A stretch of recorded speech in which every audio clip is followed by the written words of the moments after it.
नमस्कार दोस्तों, उत्कर्ष परिवार में आप सब लोगों का दिल खोल के स्वागत है। जी हाँ मेरे दोस्तों, 360 डिग्री सीरीज जहां नर्सिंग के हर सब्जेक्ट को 360 डिग्री पे घुमाया जाता है और वो क्वेश्चन डील किए जाते हैं जो आपके अपकमिंग एग्जाम को नस्ते नाबूद करने के लिए कतई जहर साबित होने वाले हैं। तो जोड़ दीजिएगा, जगह दीजिएगा तमाम उन विद्यार्थियों का जिनका ख्वाब सरकारी कर्मचारी बनना है। अरे रुकना झुकना थकना किसी भी हालत में नहीं और कंसेप्ट लॉजिक और रैशनल के दम पे अपनी जिंदगी को परिवर्तन करना चाहते हो तो सुबह सुबह का समय है, कोर्टिसोल हार्मोन अपने पीक लेवल पे चल रहा है, उसका यूटिलाइजेशन कीजिएगा और इस संघर्ष की भट्टी में आज खुद को ला करके आगे का भविष्य को उजागर करने की कोशिश कीजिएगा। क्योंकि सिलेक्शन एक दिन में नहीं होता, लेकिन एक दिन जरूर होता है। वो एक दिन तभी आता है जब रोजमर्रा जिंदगी में मेहनत की जाती है। बिना मेहनत के हासिल तक तो ताज नहीं मिलता और अंधेरे में भी ढूंढ लेते हैं जुगनू अपनी मंजिल को, किसी रोशनी के मोहताज नहीं मिलते। तो तुम्हें किसी का मोहताज नहीं बनना है, बोले तो खुद को उजागर करके आगे की तरफ लाना है और सफलता को सुनिश्चित करके दिखाना है। ध्यान रखिएगा, अभी तक जिस बच्चे ने क्लास को लाइक एंड शेयर नहीं किया मैक्सिमम लोगों तक कर दीजिएगा। कोई भी बच्चा कट कॉपी पेस्ट नहीं करेगा और कमेंट हर बच्चा जरूर करेगा, क्योंकि कमेंट ही आप लोगों के कॉन्फिडेंस को उठा करके आगे की तरफ लाने वाला है। चलेगा, आज के सेशन का पहला क्वेश्चन आपके सामने आ रहा है। जी हाँ, good morning all of you dear. आज के सेशन का पहला क्वेश्चन ध्यान से पढ़िएगा फिर जवाब दीजिएगा। कॉपी पेस्ट का मामला नहीं होना चाहिए, कंसेप्ट लॉजिक रैशनल होना चाहिए।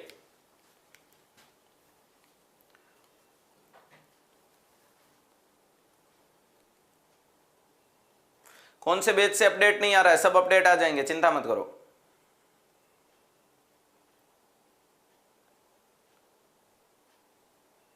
टाइम अपडेट बेटा नोटिफिकेशन में पता चलता है।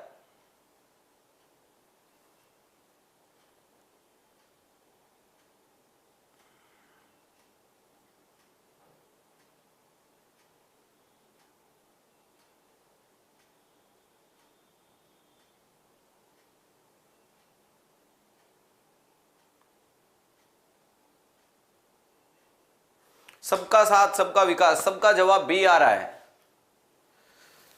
चलो, a nurse is assessing a client with the nephrotic syndrome. एक नर्स असेस कर रही है मरीज को जिसको हो गया नेफ्रोटिक सिंड्रोम। ठीक है साहब, the nurse should assess the client for the which condition. अरे what do you mean by nephrotic syndrome? Nephrotic syndrome का मतलब नेफ्रॉन का डैमेज हो जाना। ध्यान रखिएगा, ए बीच में क्या होता है, लोकल और फोकल दो प्रकार की कंडीशन देखने को मिलती है। किडनी की स्ट्रक्चरल एंड फंक्शनल यूनिट को बोला जाता है नेफ्रॉन।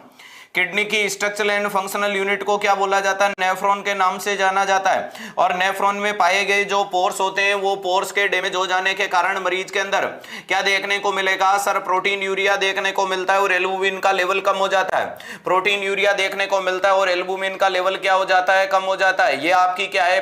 पीसीटी में ब्रश बॉर्डर होते हैं। ये आपके सामने है डिसेंडिंग कॉलम देखने को मिलेगा। अरे क्या देखने को मिलेगा? थिक डिसेंडिंग सेगमेंट देखने को मिलेगा। उसके बाद thin descending segment, hairpin band. अरे थिक असेंडिंग सेगमेंट देखने को मिलेगा, थिन असेंडिंग सेगमेंट देखने को मिलता है। उसके बाद डीसीटी आती है जिसमें भैया जी प्रिंसिपल सेल और इंटरकैलेटेड सेल के नाम से जानी जाती है।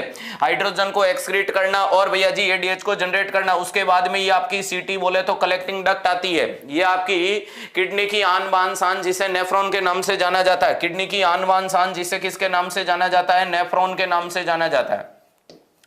अगर बात करते हैं नेफ्रोटिक सिंड्रोम वाले बच्चे की नेफ्रॉन में क्या गड़बड़ देखने को मिलती है, तो नेफ्रोटिक सिंड्रोम वाले में सर एक तो मरीज में देखने को मिलता है पोस्ट टूट जाने के कारण होगा प्रोटीन यूरिया।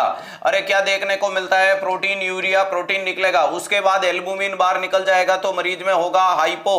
अरे क्या देखने को मिलता है? हाइपो एल्बुमिनीमिया देखने को मिलेगा। नेक्स्ट मरीज में क्या देखने को मिलता है? जब इसका लेवल बढ़ जाता है तो इसके कारण मरीज में लिपिड का लेवल बढ़ना शुरू हो जाता है, हाइपर लिपिडीमिया।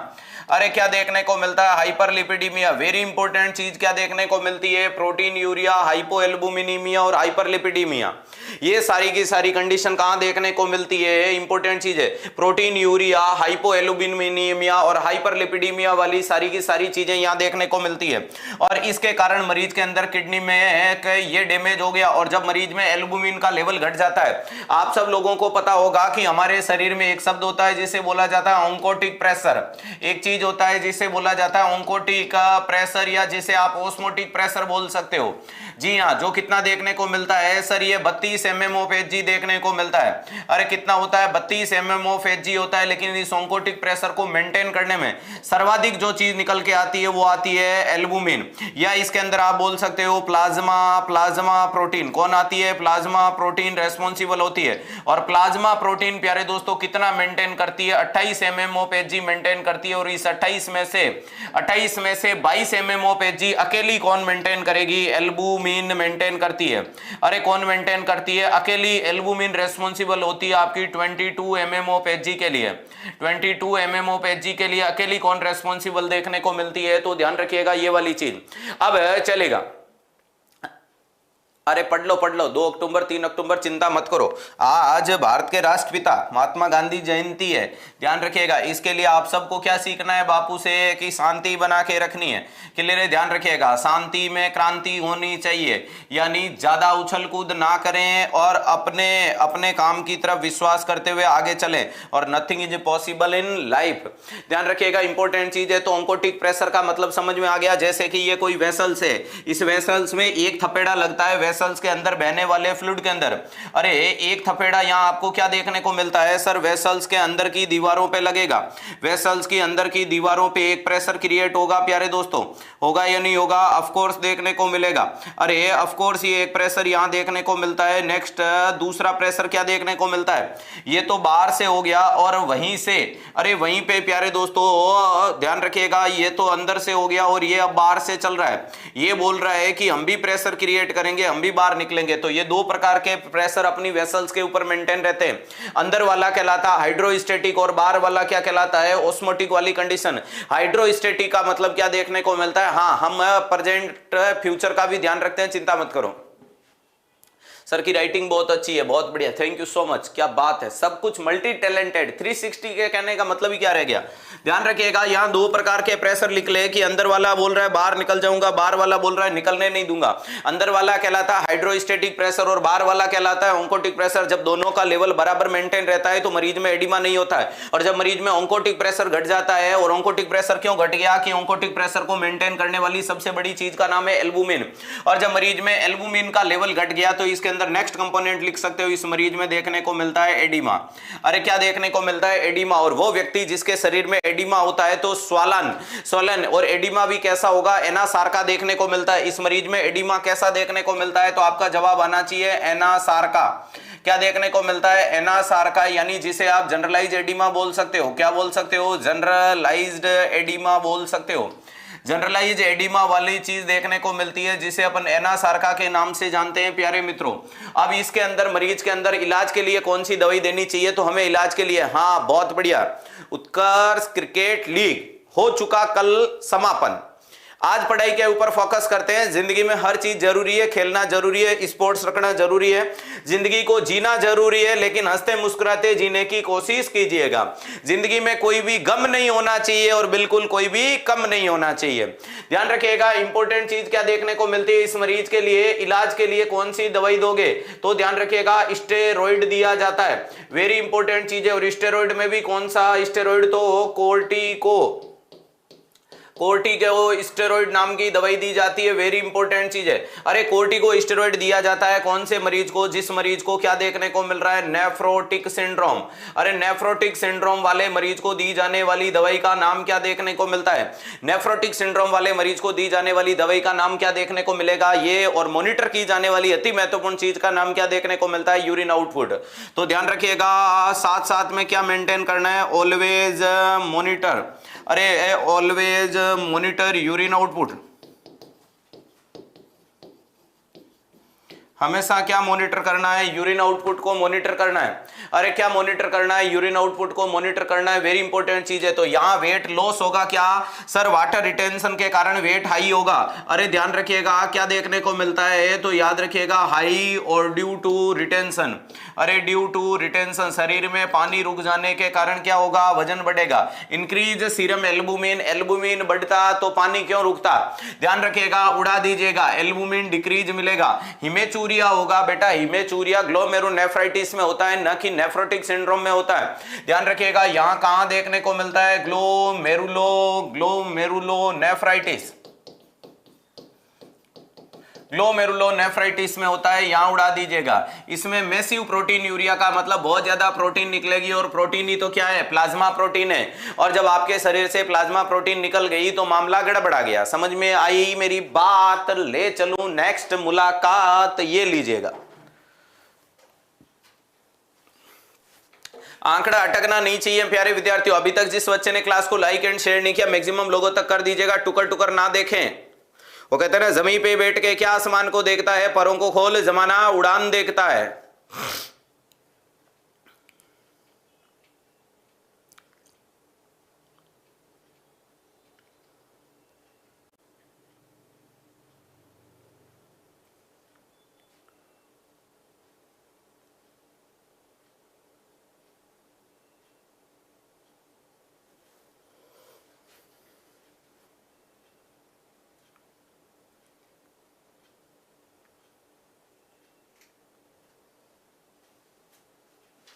कुछ हुआ? कैमरा सुंदर हुआ?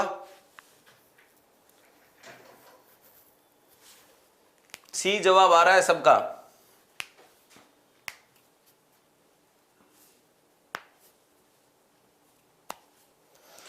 चलो पढ़ते हैं। सवाल ने पूछ लिया है कि which oral contraceptive is considered safe for use while the breast feeding. अरे कोई ब्रेस्ट फीडिंग वाली फीमेल यूज कर रही है, because it will not affect the breast milk and breast feeding. कौन सी दवाई है जो मां के दूध को प्रभावित नहीं करेगी और कॉन्ट्रासेप्शन का काम करेगी? तो ध्यान रखिएगा, इसका मतलब आपको लैक्टेटिंग वुमन में दी जाने वाली कोई दवाई देनी है। लैक्टेटिंग वुमन में कौन सा कॉन्ट्रासेप्शन होता है? तो प्यारे दोस्तों, पहली बात बोलनी है, breast feeding is a best contraceptive method. अरे लेकिन वो नहीं माने तो चिंता नहीं करनी और जिद भी नहीं करनी है। दोनों चीजें करनी है, चिंता भी नहीं करनी और जिद भी नहीं करनी है। सर इन चिंता और जिद के मामले में दोनों में किसको जिताया जाए? तो ध्यान रखिएगा, अगर ज्यादा समझदार है तो दे दो मिनी पिल। ज्यादा समझदार का मतलब भैया जी खाली लिखा जाए लैक्टेटिंग वुमन में कॉन्ट्रासेप्शन ऑफ चॉइस तो मिनी पिल, लेकिन स्पेशल लिख दे कि भैया जी रूरल एरिया में रह रही है, स्पेशल लिख दे कि रूरल एरिया में रहने वाले में बताओ, तो आपका जवाब आना चाहिए कोपर्टी। वेरी इंपॉर्टेंट चीज है प्यारे मित्रों। अगर बोल दे कि बहन जी गांव से आई है, अरे ध्यान रखिएगा, हाँ परदेश से आया मेरा यार, और यहां बोल दे गांव से आए भाभी जी, तो गांव से आए भाभी जी को कोपर्टी लगा देना, शहर से आए भाभी जी को मिनी पिल दे देना। What do you mean bye mini pill? Mini pill is a low dose of progesterone. अरे मिनी पिल का मतलब क्या देखने को मिलता है? इसे बोला जाता है लो डोज ऑफ प्रोजेस्टेरोन। अरे क्या बोला जाता है? Low dose of progesterone, progesterone बोला जाता है। और ये जो लो डोज ऑफ प्रोजेस्टेरोन वाली चीज देखने को मिलती है, इसका डोज होता है 0.75 mg। नॉर्मल प्रोजेस्टेरोन कितना होता है? 1.5 हो जाए, 1.5 होता है, ये 0.75 है। तो प्यारे दोस्तों, एस्ट्रोजन देंगे? बिल्कुल ना देंगे, उड़ा दो। एस्ट्रोजन प्रोजेस्टेरोन का मतलब होता है माला एंड माला डी, इसे देंगे। प्रोगेस्टिन, प्रोगेस्टिन का मतलब लो डोज ऑफ प्रोजेस्टेरोन। अरे टेस्टोस्टेरोन काहे को देना है? राइट आंसर सी जाएगा, जो आप सब लोगों ने धुआंधार, जोरदार, जबरदस्त, जिंदाबाद चिपका के दिखाया है। हाँ बहुत बढ़िया, क्या बात है। गुरुदेव के चरणों में कोटि कोटि प्रणाम। वाह बेटा, मौज कर दी। क्लियर है? तो गांव से आती तो क्या देते? कोपर्टी। शहर से आई तो क्या टिका दिया? लो डोज ऑफ प्रोजेस्टेरोन, जिसे मिनी पिल के नाम से बोला जाता है। क्लियर है? और इसमें भैया जी सिंथेटिक फॉर्म ऑफ प्रोजेस्टेरोन होती है, और प्रोजेस्टेरोन की सिंथेटिक फॉर्म मार्केट में सबसे ज्यादा कौन सी चलती है? ध्यान रखिएगा, अगर आपसे पूछ ले प्रोजेस्टेरोन, अरे प्रोजेस्टेरोन की सिंथेटिक फॉर्म, प्रोजेस्टेरोन की जो सिंथेटिक फॉर्म मार्केट में सबसे ज्यादा चलती है, उसका नाम क्या देखने को मिलता है? अरे कौन सी चलती है? तो उसका नाम देखने को मिलता है लिवेनोरजेस्ट्रोल। लिवेनोरजेस्ट्रोन आपकी सबसे सिंथेटिक फॉर्म देखने को मिलती है। लिवेनोरजेस्ट्रोल सबसे सिंथेटिक फॉर्म वाला मामला देखने को मिलता है। राइट आंसर बी गया। और नेक्स्ट सवाल ये आया, टुडे इज माय बर्थडे, आपको जन्मदिन की बहुत बहुत बधाई हो।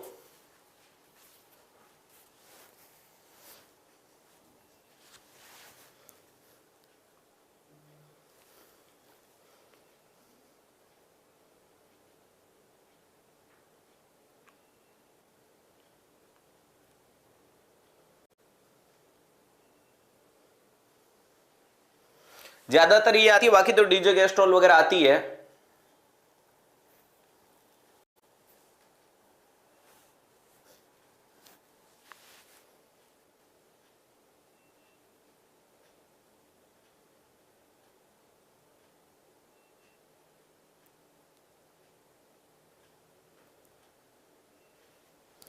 चलो, विच of the following goal is a most important for a client with acute pancreatitis. प्यारे दोस्तों, आपके द्वारा दिया गया मोस्ट इंपोर्टेंट गोल बताओ एक्यूट पेनक्रियाटाइटिस में।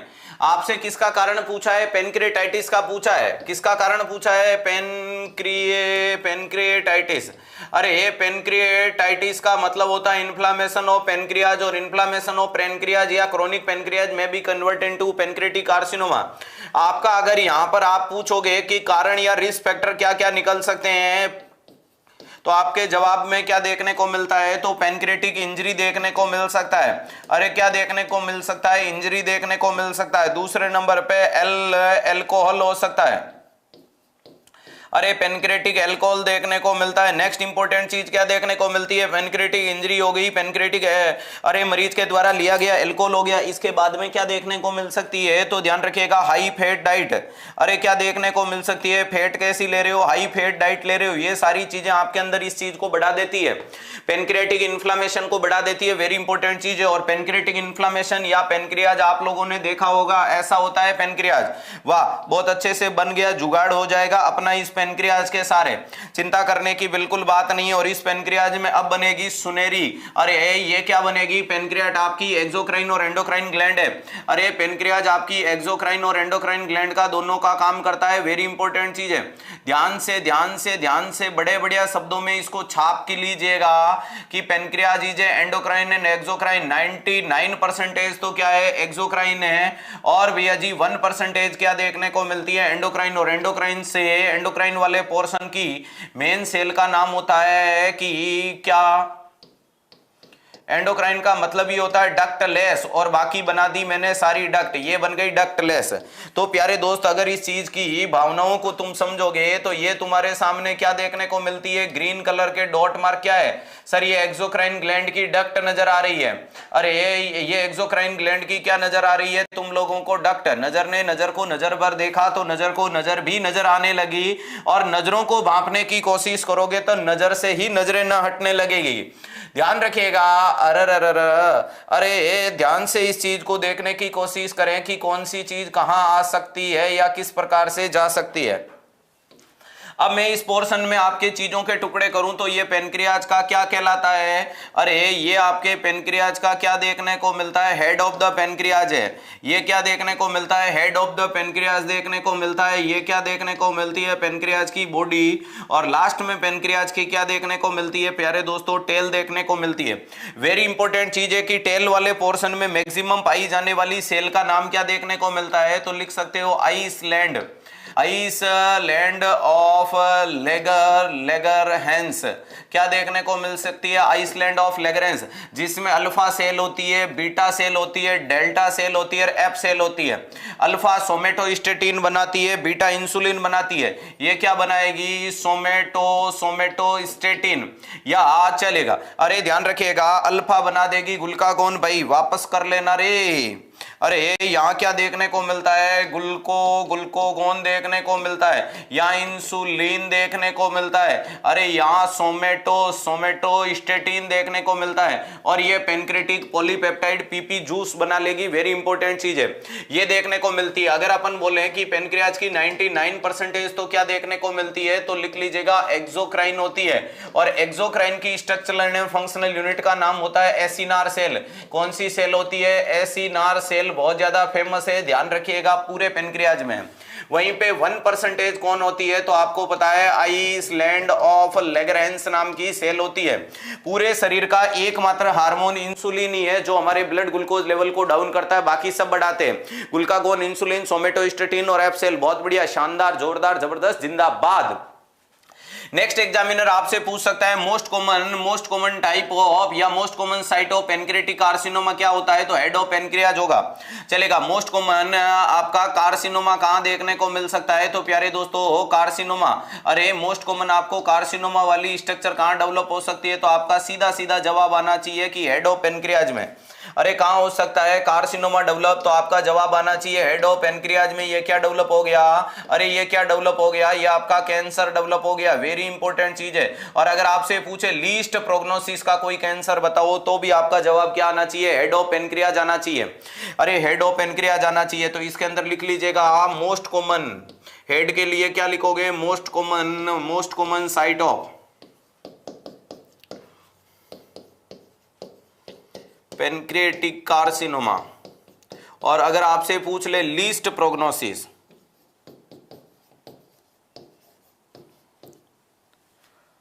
लीस्ट प्रोग्नोसिस का मतलब बहुत कम इलाज वाला मामला देखने को मिलता है। अरे बहुत कम इलाज वाला मामला देखने को मिलता है, उससे कोई क्या बोला जाता है, अरे लीस्ट प्रोग्नोसिस वाली चीज भी पेनक्रिएटिक कार्सिनोमा है जिसका इलाज अच्छा नहीं है। और मोस्ट कॉमन साइट भी क्या देखने को मिलती है, यही देखने को मिलती है। अब जब मरीज में पेनक्रिएटाइटिस या क्रोनिक पेनक्रिएटाइटिस हो जाता है तो हमेशा बोला जाता है कि मरीज को क्या करना है, एनपीओ रखना है।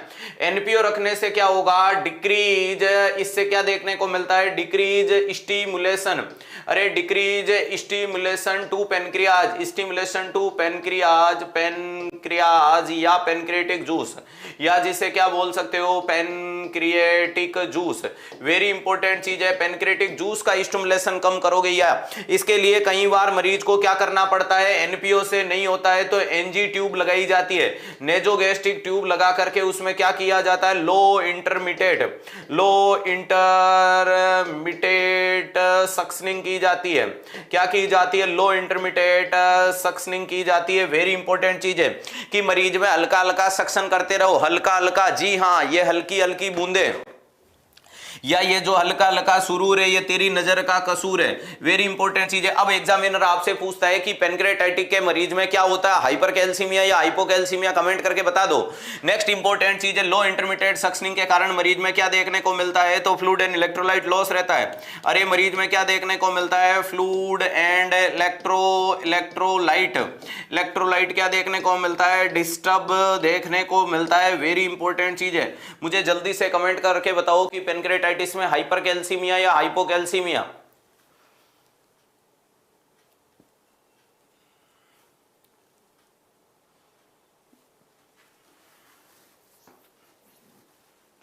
बहुत बढ़िया। क्या होता है, हाइपोकैल्सीमिया। और हाइपोकैल्सीमिया का रेशनल क्या देखने को मिलता है, हाइपोकैल्सीमिया। तो पहली बात तो पेनक्रियाज से आने वाले जूस है वो उसके लेवल को डिस्टर्ब करके कराएंगे।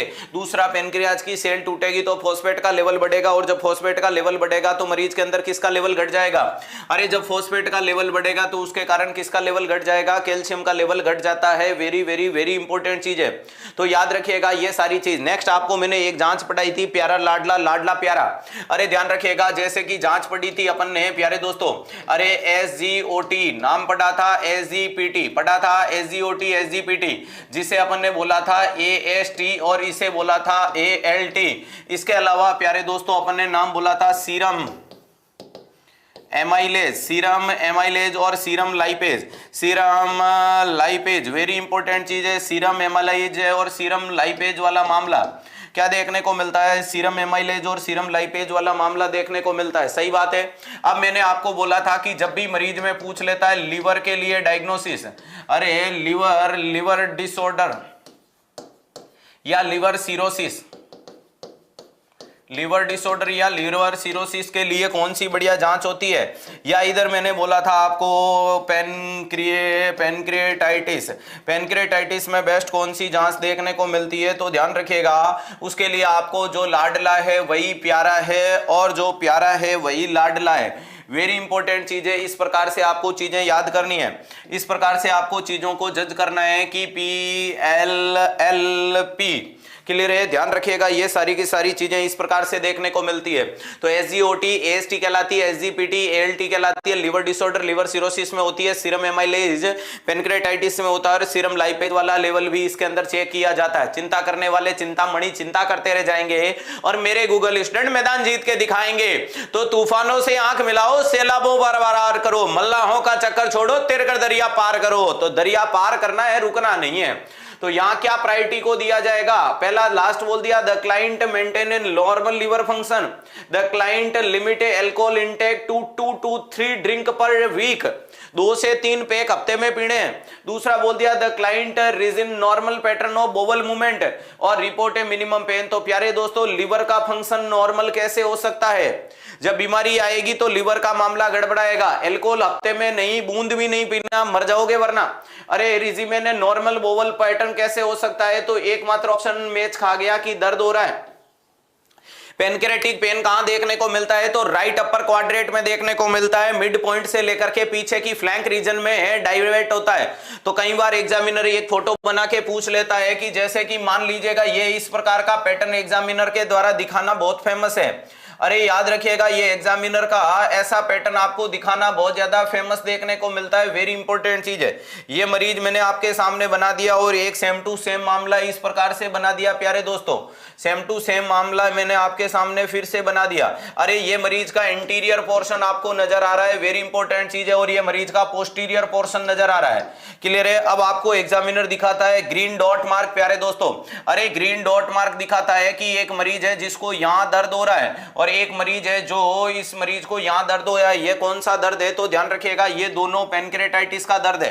अरे ये दोनों पेनक्रेटाइटिस का दर्द है, यानी आगे की साइड में यहां और पीछे की साइड में वहां। ये तो मैं बता रहा हूं पेन के बारे में। अरे ध्यान रखिएगा, ये तो मैं क्या बता रहा हूं? पेन के पॉइंट बता रहा हूं। अरे पेन के पॉइंट बता रहा हूं, वहीं पे पेनक्रेटाइटिस के मरीज में स्पेसिफिक चीज निकल के आती है जो एक बच्चा बार बार कमेंट बॉक्स में छाप रहा है, छाप लो बेटा। ध्यान रखिएगा, इंपॉर्टेंट चीज है कि आपके सामने फिर से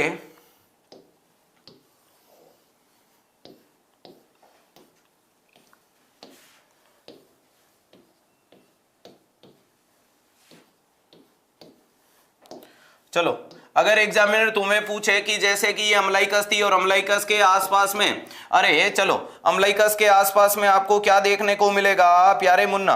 अरे अम्लाइकस के आसपास में तुम्हें क्या देखने को मिलता है? तो ये लीजिएगा, ऐसा मामला हो जाता है, यहां पर यहां पर यहां पर ऐसा मामला हो जाता है। सर इसको क्या बोला जाता है? तो यही लक्षण है। अरे यही लक्षण है, इसे बोला जाता है ग्रे टर्नर। क्या बोला जाता है? Grey Turner. ग्रे टर्नर या टर्नर जिसे बोला जाता है, यानी ब्लूइश, इसे क्या बोला जाता है? Bluish discoloration.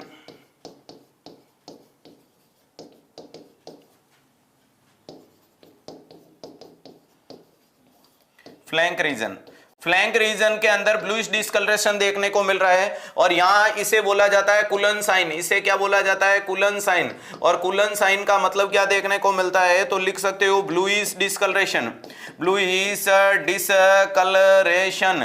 अरे ब्लूइश डिस्कलरेशन सराउंडिंग द, अरे कहां देखने को मिलता है bluish discoloration? Surrounding the umbilicus. अरे सराउंडिंग द अम्लाइकस देखने को मिलता है। अम्लाइकस के सराउंडिंग ब्लूइश डिस्कलरेशन वाला मामला हो गया।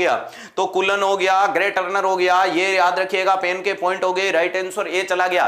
तो बोलो भगत और भगवान की जय। नेक्स्ट सवाल की तरफ अपन कदम बढ़ाते हैं प्यारे मित्रों। नेक्स्ट सवाल क्या रहेगा? तो कुछ इस प्रकार से, ध्यान से पढ़े, पहचाने, परखें और फिर जवाब दें।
A client is a schedule from A intravenous pyelogram. अरे आईवीपी नाम की जांच हो रही है मरीज के अंदर प्यारे दोस्तों। Which of the following question would be most important for the nurse to ask the client to preparation of the procedure. IVP नाम की प्रोसीजर करने से पहले नर्स कौन से पॉइंट को ज्यादा फोकस या ज्यादा टेंशन देगी? पहला लिख दिया कि have you ever had a IVP before, क्या आपको कभी जांच हुई? नेक्स्ट बोल दिया do you have any allergy to shellfish, क्या आपको एलर्जी है सेलफिश से? तीसरा बोल दिया when you last the bowel movement, आपका लास्ट बोवल मूवमेंट कब हुआ? Have you ever experience a urinary incontinence, और क्या आपको यूरिनरी इनकॉन्टिनेंस का एक्सपीरियंस है? तो प्यारे दोस्तों ध्यान से सुनो। अरे इंट्रावीनस पाइलोग्राम के बारे में सारी चीजें पढ़ते हैं। आईवीपी नाम की जो जांच होती है इसके अंदर मरीज में क्या लिया जाता है? अरे ध्यान रखिएगा, सबसे पहले बात करते हैं। सबसे पहले मरीज से क्या लिया जाता है? कंसेंट लिया जाता है, और कंसेंट के दौरान मरीज से हिस्ट्री ली जाती है। कंसेंट के दौरान मरीज से हिस्ट्री ली जाती है इससे एलर्जी के बारे में, कौन कौन सी चीजों से एलर्जी की मरीज को कहीं, अरे अंडे से एलर्जी तो नहीं है, एग से, मरीज को आयोडीन से एलर्जी तो नहीं है, और मरीज को सेलफिश से एलर्जी तो नहीं है। ये सारी चीजें चेक की जाती है। चलो इसी के साथ में इससे अगला सवाल जो बातों में पूछा जाता है कि हिस्ट्री के अंदर जो डायग्नोसिस का भी पूछ लिया जाता है कि ऐसा कभी आप में डायग्नोसिस हुआ। चलो नेक्स्ट इंपॉर्टेंट चीज क्या पता किया जाता है? तो नेक्स्ट पहला स्टेप हो गया कंसेंट, ये पॉइंट आ गए। दूसरे नंबर पे असेस। अरे assess urinary output, assess urinary output की मरीज में यूरिनरी आउटपुट है या नहीं है। तीसरे नंबर का जो चीज पता करना है प्यारे विद्यार्थियों ध्यान रखिएगा, इंट्रावीनस पाइलोग्राम हो गया, कंसेंट हो गया, ये हो गया, यूरिनरी आउटपुट हो गया। नेक्स्ट इंपॉर्टेंट चीज के बारे में बात करें कि ये जो यूरिनरी आउटपुट वाला मामला है, ये यूरिनरी आउटपुट वाला मामला जो देखने को मिला, इसके बाद मरीज में क्या लगाया जाता है? आईवी कैनुला लगाया जाता है। और आईवी कैनुला में ध्यान रखिएगा, अरे 1 mg पर केजी के अनुसार, 1 mg पर केजी के अनुसार मरीज को दिया जाता है क्या? आयोडीन। अब ये आयोडीन आप मरीज के अंदर फ्लश करोगे, इससे ये क्या होती है? तो ध्यान रखिएगा आयोडीन क्या होती है? तो ये रेडिएशन को एब्जॉर्प्शन करती है। अरे ये क्या करेगी? रेडिएशन का एब्जॉर्प्शन करती है। और जब ये आपके प्यारे मित्रों रेडिएशन का एब्जॉर्प्शन करेगी तो इसके बाद अपन 5 नंबर पे मरीज का क्या करेंगे? एक्सरे विजुअलाइजेशन करेंगे। और एक्सरे विजुअलाइजेशन के अंदर सारी की सारी चीजें जो अपने को स्टडी करनी है वो क्लियर हो जाएगी। फिर छठे नंबर पे पॉइंट पे मरीज को क्या दिया जाता है? Increase fluid intake. अरे क्या दिया जाता है? इंक्रीज फ्लूइड इंटेक, जिससे ये किडनी से क्या हो जाए? वॉश आउट हो जाए, जिसके कारण ये क्या देखने को मिलती है? किडनी से क्या हो जाएगी? वॉश आउट हो जाएगी। वेरी इंपॉर्टेंट चीज है। अरे कौन सी आउट हो जाएगी? वॉश आउट हो जाएगी। वेरी वेरी वेरी इंपॉर्टेंट चीज है। तो आयोडीन के लिए इंट्रावीनस पाइलोग्राम में मरीज में एक्सरे लिया जाता है, अति महत्वपूर्ण चीज है। लेकिन प्यारे दोस्तों एलर्जी देखनी है, लेकिन यूरिन आउटपुट जरूर देखना है, क्योंकि ऐसा नहीं अपन मरीज को लगा दे और लगा दी तो मरीज में वापस निकलेगी नहीं अगर मरीज में दिक्कत है। नेक्स्ट मरीज के अंदर मेटफॉर्मिन के बारे में जरूर पूछना है। Always ask about metformin.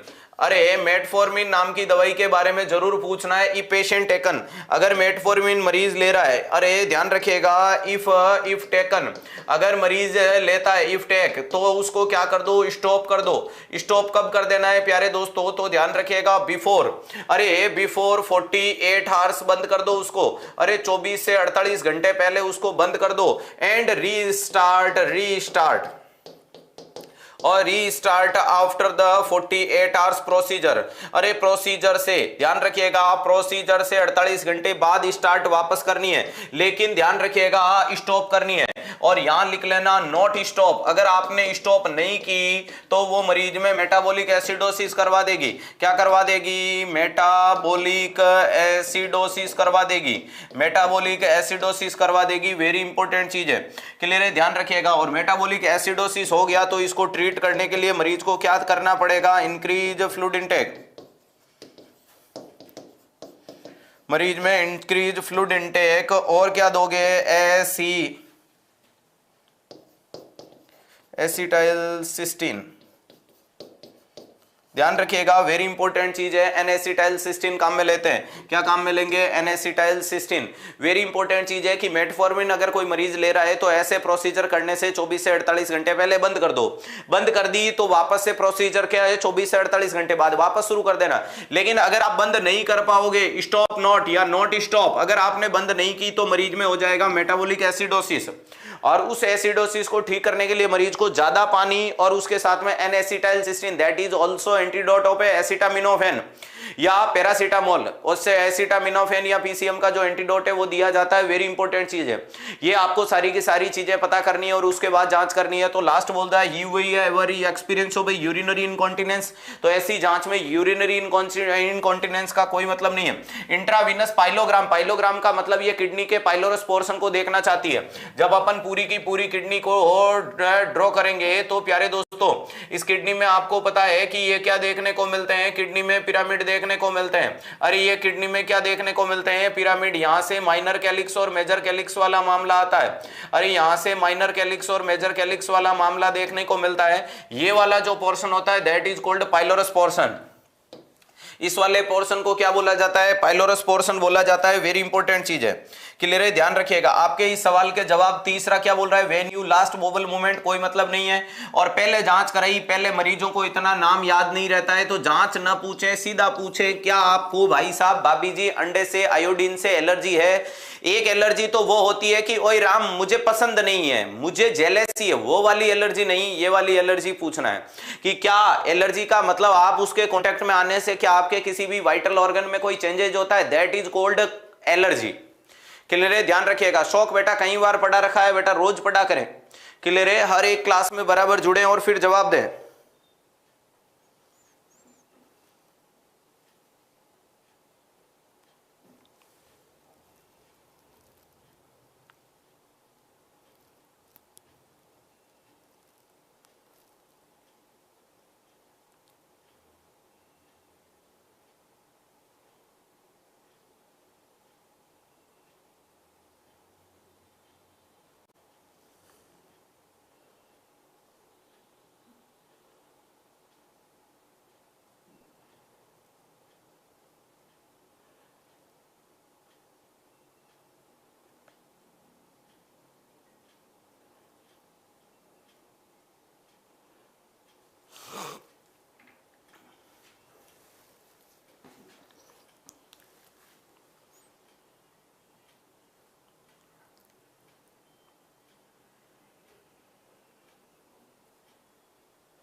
सबका जवाब आ रहा है बी। बहुत तगड़ा क्वेश्चन है। चलो पढ़ते हैं फिर जवाब देते हैं। पहले आप लोगों को यह जवाब तो दे दे कि single one student not given the correct answer regarding this question. एक भी बच्चे ने सही जवाब नहीं दिया। कमेंट बॉक्स में बैठे हुए 1000 बच्चों के द्वारा 1000 बच्चों ने लगभग कमेंट किया है लेकिन किसी ने सही जवाब नहीं दिया है। तो बढ़िया तरीके से पढ़ो। Which of the following client statement indicate the client with the hepatitis B understand is the discharge teaching? एक मरीज है जो हेपेटाइटिस बी का है, एक मरीज है जो हेपेटाइटिस बी का देखने को मिल रहा है और वो टीचिंग समझ गया। मैं टॉपिक पढ़ाने से पहले उत्तर कभी देता नहीं हूं।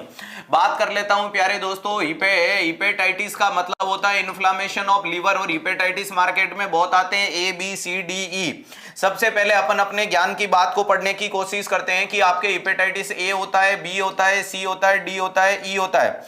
याद करने वाली लाइन होती है प्यार है फिर डरना क्यों। प्यार का मतलब यह देखने को मिलता है पिकोरना वायरस से। अरे प्रिकोरना वायरस से। प्यार है का मतलब होता है हिपाडेना वायरस। अरे हिपाडेना वायरस से देखने को मिलता है। प्यार है फिर डरना क्यों। फिर का मतलब होता है फ्लेवी वायरस बोला जाता है। अरे डरना का मतलब डेल्टा वायरस होता है और उसके बाद में क्यों का मतलब कैल्सी विरिडी होता है। कैल्सीविरिडाई देखने को मिलता है, या इसी को हिपेविरिडाई बोला जाता है, हिपेविरिडाई। ध्यान रखिएगा, इंपॉर्टेंट चीज है। नेक्स्ट इनका सर अगर बात करते हैं इनके ऊपर और क्या क्या पॉइंट आ सकता है, तो ये सारे, अरे ध्यान रखिएगा, all remaining are RNA virus. ये आरएनए है, ये आपका आरएनए वायरस है, ये भी आरएनए वायरस है, और ये भी आपका आरएनए वायरस है। एकमात्र डीएनए वायरस कौन सा देखने को मिलता है? डीएनए। अरे डीएनबी नहीं, डीएनए। ध्यान रखिएगा, डीएनए वायरस कौन सा? हेपेटाइटिस बी देखने को मिलता है। अब इनके ऊपर अति महत्वपूर्ण सवाल है कि सर इसको क्या बोला जाता है? इसको इन्फेक्शियस बोला जाता है, सर इसको एपिडेमिक बोला जाता है, एपिडेमिक बोला जाता है। इसको मोस्ट कॉमन इन चिल्ड्रन बोला जाता है, मोस्ट कॉमन इन चिल्ड्रंस के नाम से भी बोला जाता है। ध्यान रखिएगा, ए को, बी को सीरम हेपेटाइटिस बोला जाता है, बी को ऑक्यूपेशनल के नाम से बोला जाता है। ध्यान रखिएगा, सी को परक्यूटेनियस बोला जाता है, परक्यूटेनियस बोला जाता है। सी को post blood transfusional, post blood transfusional बोला जाता है, ट्रांसफ्यूजनल, पोस्ट ब्लड ट्रांसफ्यूजनल बोला जाता है। नेक्स्ट सी को डेंजरियस बोला जाता है, अरे डेंजरियस के नाम से भी बोला जाता है। सी को एसिम्प्टोमेटिक, एसिम्प्टोमेटिक के नाम से भी बोला जाता है। ये सारी चीजें। नेक्स्ट डी का मतलब डेल्टा होता है, ये क्या होता है? इसको डिपेंडेंट बोला जाता है, डिपेंडेंट के नाम से जानते हैं। और ई को सिंपल हेपेटाइटिस के नाम से जाना जाता है, अरे इसी को कॉमन के नाम से जाना जाता है, इसी को मोस्ट कॉमन के नाम से जाना जाता है, और इसी को lethal in pregnancy, lethal in pregnancy या mortality in pregnancy, mortality in pregnancy के नाम से जाना जाता है। कितने नाम बता दिए। क्या करेगी मेरे दोस्त स्लाइडें? कुछ न कर पाएगी। जब तुम्हारे अंदर आग, जोश, जुनून, पागलपन होगा, नाजनी निगाहों से न देख, हम दरिया में नाकर आए हैं, और हवाएं क्या खाक हमारा रास्ता रोकेगी, हम तो तूफान से टकरा के आए हैं। तो इन्फेक्शियस एपिडेमिक चिल्ड्रंस में serum, occupational, dangerous, percutaneous, post blood transfusional, asymptomatic, dependent, most common, simple, common, lethal, mortality, highest dangerous in the pregnancy. सारी चीज खत्म हुई। हेपेटाइटिस ए होता है, वो दो तरीके से फैलता है। समय का अभाव है, ज्ञान की गंगा को बहा रहे हैं। ध्यान रखिएगा, अगर आपसे बोले ये कैसे फैलता है, तो फीको, अरे कैसे फैलता है? फीको ओरल रूट इसका मोस्ट कॉमन रूट होता है। बाकी ये कैसे फैल सकता है? सर ये सेक्सुअली भी फैल सकता है। नेक्स्ट अगर बी सी डी के लिए आप बोलोगे ये सारे कैसे फैलते हैं? सेक्सुअली, पेरेंटल और पेरिनेटल। पेरिनेटल का मतलब मां से बच्चे में, पेरेंटल का मतलब आईवी इंजेक्शन माध्यम से, इंजेक्टेबल रूट से, और भैया जी सेक्सुअली मतलब टूर्नामेंट खेलने से। एकमात्र हेपेटाइटिस ई है जो सिर्फ किससे फैलता है? सिर्फ फीको ओरल से फैलता है। यहां क्या लिखोगे? Only faeco oral route, only faeco oral route से, ओनली फीको ओरल रूट से फैलने वाला कौन सा देखने को मिलता है? ई देखने को मिलता है, अरे सिर्फ फीको ओरल रूट से। नेक्स्ट एक सवाल पूछा जाता है, ब्लूमबर्ग ने किसकी जानकारी दी थी? अरे ब्लूमबर्ग, अरे मिस्टर ब्लूमबर्ग ने जानकारी किसकी दी थी? हेपेटाइटिस बी की दी थी। ये तमाम चीजें हो गई। इनके बाद में अगर जगह की कमी है, कमी नहीं होती है, कमी होती है मन में, पैनल को करो छोटा और ज्ञान को छाप दो। इंक्यूबेशन पीरियड अगर आप पूछोगे प्यारे मित्रों, इनके इंक्यूबेशन पीरियड क्या देखने को मिलते हैं? तो रटने वाले रटते रह जाएंगे और पढ़ने वाले मैदान जीत के दिखाएंगे, अरे दिखाएंगे। ये देखो, अगर इसका इंक्यूबेशन पीरियड कितना है? 15, इसका कितना है? 30, इसका कितना देखने को मिलता है? 15। अरे ध्यान रखिएगा, ये लो, कहीं सोचेंगे युग कबाड़ा कर दिया, ये लो 15, इसका कितना देखने को मिलता है? 30, और इसका कितना देखने को मिलता है? 15। तो कुल मिलाकर के इंक्यूबेशन पीरियड में कुछ लाइनें लिखी है मैंने जिनका नाम है 15 30 15 30 15। अरे क्या लाइनें लिखी है? 15 30 15 30 15 के नाम से जाना जाता है। लेकिन सर आगे क्या देखने को मिलता है? 45 दिन, यहां कितने लिखोगे? 180 दिन, यहां कितने लिखोगे? 160 दिन, यहां कितने लिखोगे? 180 दिन, और यहां कितने लिखोगे? 60 दिन। वेरी इंपॉर्टेंट चीज है, कहने का मतलब ए ई के नजदीक है और बी और सी दोनों आपस में नजदीक देखने को मिलते हैं। क्लियर है? ध्यान रखिएगा, अति महत्वपूर्ण। और बी और डी तो समतुल्य हैं। अरे डी को डिपेंडेंट लिखा है, ये डिपेंडेंट किस पे होता है? बी पे होता है। ये मोटे मोटे रूप में मैंने सारी चीजें आपके सामने छापने की कोशिश की है। ध्यान रखिएगा, A B C D E वाली तमाम चीजें मैंने आपके सामने छापने की कोशिश की है। समझ में आई मेरी बात? अब आपके सामने सवाल है कि क्या कौन सा ऑप्शन हमें बता रहा है कि मरीज समझ गया? अरे वो कहता है ना प्यारी समझ गई। हाँ, यहां बताओ प्यारा या प्यारी किस में समझ गई? पहला ऑप्शन बोल रहा है I will not drink alcohol for at least 1 year, मैं कम से कम 1 साल दारू नहीं पीऊंगा। क्योंकि ध्यान रखिएगा लिवर सिरोसिस का या हेपेटाइटिस के काम में ध्यान रखिएगा किसका नाम सबसे सर्वोपरि आता है? अल्कोहल का। दूसरा बोल दिया I must avoid a sexual intercourse, मैं टूर्नामेंट नहीं खेलूंगा।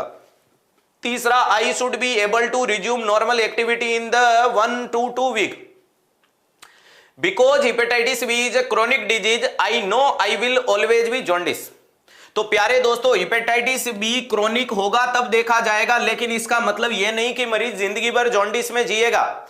जॉन्डिस मरीज में होता है, जॉन्डिस लाइक सिम्टम होता है, जॉन्डिस की सीवियरिटी होती है। इसका मतलब यह नहीं कि मरीज को लाइफ टाइम जॉन्डिस होगा। उड़ा दो, जॉन्डिस बोले तो पी लिया, किसने क्या क्यों पी लिया, उड़ा दो। नेक्स्ट हो गया I will should be able to resume normal activity within 1 to 2 week, तो ये depend upon the condition recovery होगी। ये किस पे होगा? तो ध्यान रखिएगा depends upon condition recover.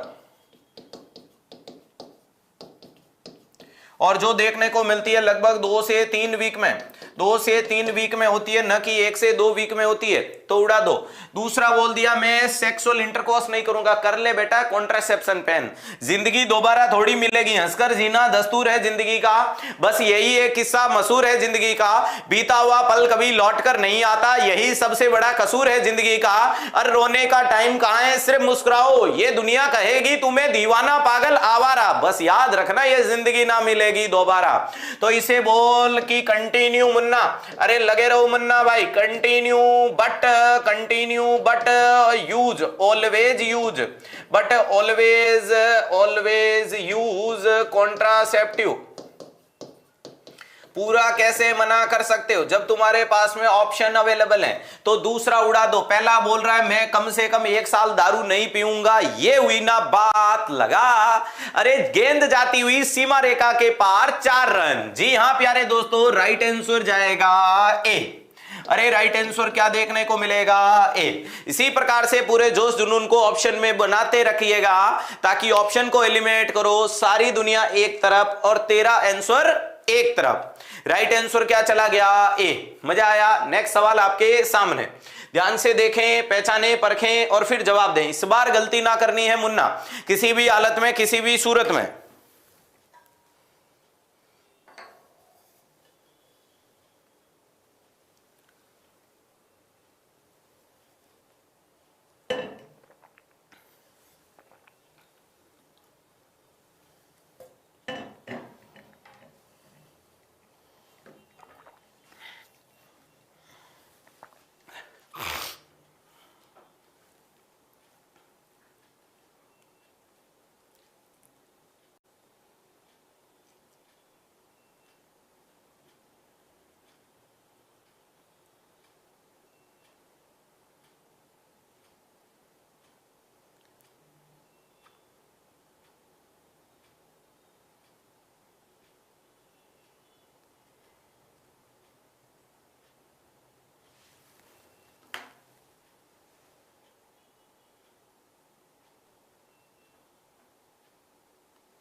When caring for a client with myasthenia gravis, आप एक मरीज की केयर कर रहे हो जिसको बीमारी है माइस्थेनिया ग्रेविस। जी हाँ प्यारे दोस्तों, माइस्थेनिया ग्रेविस का मतलब ऑटो इम्यून डिजीज है जो आपकी थाइमस ग्लैंड को क्या कर देती है। वो व्यक्ति जिनमें थाइमस ग्लैंड एडोलसेंट के बाद में डिसअपीयर नहीं होती, हालांकि हो जानी चाहिए और नहीं हुई, तो वो क्या करेगी, ऑटो इम्यून डिजीज पैदा करेगी और एसिटाइल कोलिन हार्मोन के लेवल में वेरिएशन पैदा करेगी, जिसके कारण शरीर की मसल से ढीली ढाली पड़ जाएगी।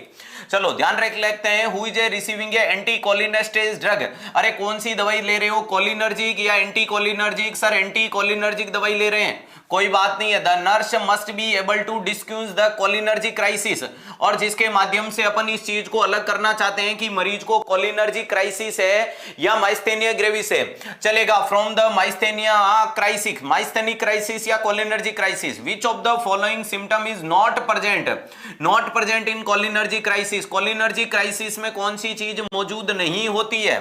Improve the muscle strength after the IV administration of edrophonium chloride, यानी क्या कोलिनर्जी के अंदर कॉन्ट्रैक्शन इंप्रूव होते हैं या नहीं होते हैं? दूसरा, इंक्रीज वीकनेस, कमजोरी बढ़ जाएगी, डायफोरेसिस बढ़ जाएगा, इंक्रीज सलाइवेशन बढ़ जाएगा। तो प्यारे दोस्तों, इसके लिए तुम्हें बहुत आसान तरीके से चीज बता रहा हूं। बीमारी का नाम आपने क्या लिखा है? Myasthenia gravis. क्या लिखा है? माइस्थेनिया ग्रेविस नाम की बीमारी लिखी है। वेरी इंपॉर्टेंट चीज है, क्लियर है? ध्यान रखिएगा, माइस्थेनिया ग्रेविस नाम की बीमारी क्या है, किसका डिसऑर्डर है? तो ध्यान रखिएगा, थाइमस ग्लैंड का डिसऑर्डर है। किसका देखने को मिलता है? थाइमस ग्लैंड का। और ये thymus gland when not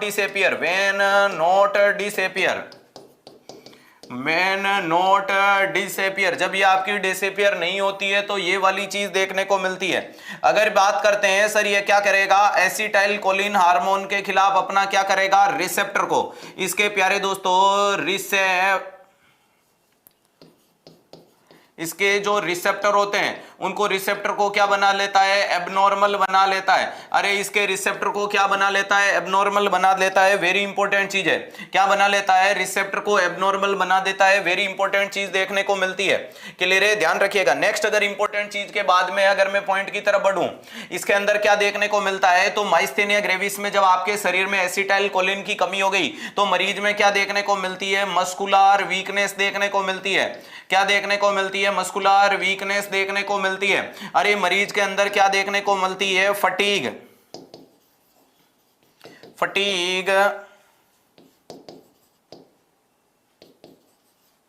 ability देखने को मिलेगी। लेकिन अर्ली साइन इसका क्या देखने को मिलता है? अर्ली साइन अगर आपसे पूछे तो आपका जवाब क्या आना चाहिए? टोसिस होना चाहिए। अरे अर्ली साइन इसका क्या होना चाहिए? वेरी इंपॉर्टेंट चीज देखने को मिलेगी, टोसिस। अरे अर्ली साइन इसका क्या देखने को मिलता है? टोसिस वाली कंडीशन देखने को मिलेगी। क्या देखने को मिलती है? टोसिस वाली। बाकी सारी मस्कुलर वीकनेस हो जाएगी, बोले तो like that parasympathetic nervous system. अब आपको यहां मैं ज्यादा डीप में नहीं ले जाऊंगा, लेकिन आपको पता होगा कि अपने ब्रेन का एक पोर्शन है जिसका नाम है हाइपोथैलेमस। और हाइपोथैलेमस से अपना निकलता है क्या? ऑटोनोमिक। अरे ध्यान रखिएगा, ऑटोनोमिक नर्वस सिस्टम क्या देखने को मिलता है? Autonomic nervous system, ANS. और एएनएस से दो चीजें आती है, सिंपैथेटिक। क्या नाम निकलता है? सिंपैथेटिक। क्या निकलता है? सिंपैथेटिक नर्वस सिस्टम निकलता है। और दूसरा क्या देखने को मिलता है? पैरासिम्पैथेटिक। अरे सिंपैथेटिक और पैरासिम्पैथेटिक आपको पता होगा, करो या मरो की स्थिति में अरे जो एडीआर हार्मोन के कारण होता है, एड्रेनर्जिक के कारण होता है, वो सिंपैथेटिक होता है, जिसमें आप एक लाइन बोल सकते हो, all improve except bowel and urinary. सारी चीजें बढ़ जाएगी, किसको छोड़ के? बोवल और यूरिनरी को छोड़ के। वेरी इंपॉर्टेंट चीज है सर। इसमें क्या होगी? धड़कन बढ़ेगी, प्यूपिल्स डायलेट हो जाएंगे, मरीज में सलाइवेशन वाली कंडीशन, मरीज में कंडीशन। अरे मरीज के अंदर एनर्जी लेवल होगा, अलर्ट कॉन्शियसनेस होगी, नींद नहीं आएगी मरीज में, डिजायर बढ़ जाएगी, भूख नहीं लगेगी, यूरिन पास आउट नहीं होगा। All improve except GIT. Parasympathetic में क्या होता है? ये रेस्ट और नाइट के टाइम होता है। ये स्टिमुलेट कब होता है? तो ध्यान रखिएगा, rest and night. Very important चीज है, रेस्ट या नाइट के टाइम डेवलप होने वाली चीज क्या कहलाती है? पैरासिम्पैथेटिक कहलाती है। और सिंपैथेटिक कब देखने को मिलता है प्यारे दोस्तों? तो